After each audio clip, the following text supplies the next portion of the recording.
भी ज्येष्ठ श्रेष्ठ कार्यकर्ता भगिनी बंधुगण और यहाँ उपस्थित ज्येष्ठ श्रेष्ठ बंधुगण एवं मातृशक्ति, अभी देवेंद्र जी ने कहा हम अपने देश को और आगे बढ़ाएं, तो देश को आगे बढ़ाने के लिए उसके कुछ फाउंडेशंस चाहिए कि आखिरकार ये देश आगे कैसे बढ़ेगा और आगे देश कैसे था। तो कुछ छोटी छोटी बातें हम देखते हैं कि वास्तव में देवता कौन है। तो जब हम वास्तविक देवता पर आएंगे, जब हम वास्तविक देवता की पूजा करते थे तो हमारे यहाँ अस्पताल नहीं थे, हमारे यहाँ ऋषिकुल हुआ करते थे, हमारे यहाँ वेद विद्यालय हुआ करते थे, कभी अस्पताल नहीं थे, हम कभी बीमार नहीं होते थे। आप में से ऐसे कौन है जिन्होंने अपने जीवन में दवाई नहीं ली, टेबलेट नहीं ली? ऐसे कौन कौन है? मैं अभी 59 का हो गया, भाई साहब भी मुझे 30 साल से देख रहे हैं, लेकिन मैंने मेरे जीवन में कभी टेबलेट नहीं ली। 125 लाख करोड़ रुपए का हम दवाई परचेज कर रहे हैं विदेशों से। हम काहे के देशभक्त हैं? हमारा पैसा विदेश में जा रहा है और हम कह रहे हैं हमारे देश को महान बनाएंगे।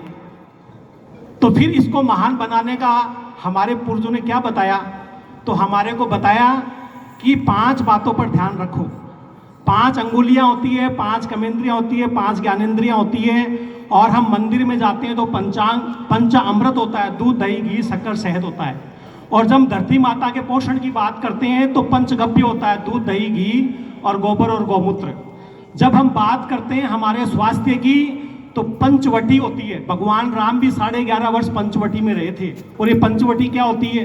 तो पंचवटी हमारे परम पिता परमेश्वर ने, जैसे हमारी माताएं, जब हमारा पति, हमारा बेटा, हमारा कोई बाहर जाता है तो उसके लिए टिफिन तैयार करती है कि बेटा सुबह ये खा लेना, शाम को ये खा लेना, वहाँ सब्जी नहीं मिले तो अचार के साथ खा लेना।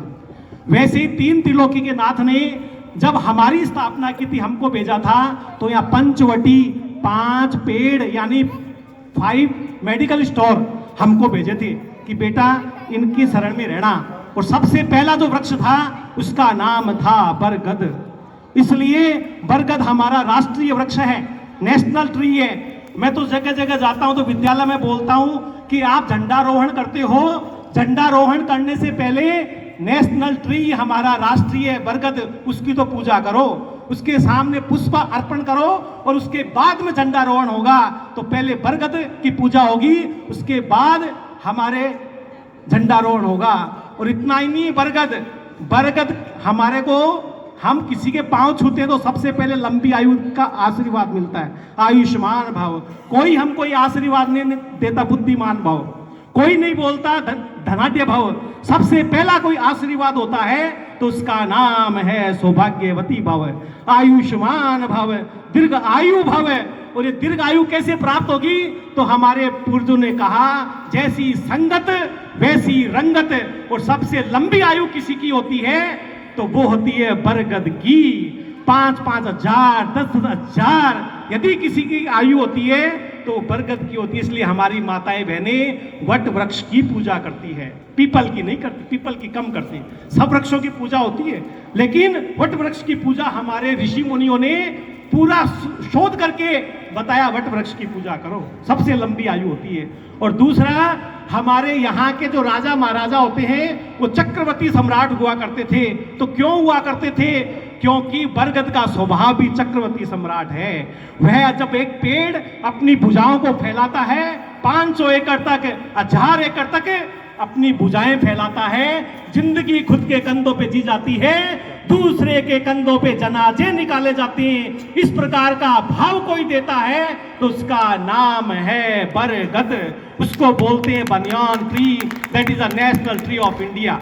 और हमारे राष्ट्रीय स्वयंसेवक संघ के जो डॉक्टर हेडगेवार थे, उनकी चिट्ठी, उनकी जो एक बोलते स्टिक, उस स्टिक पर हुआ करता था स्वयमेव मृगेंद्रता।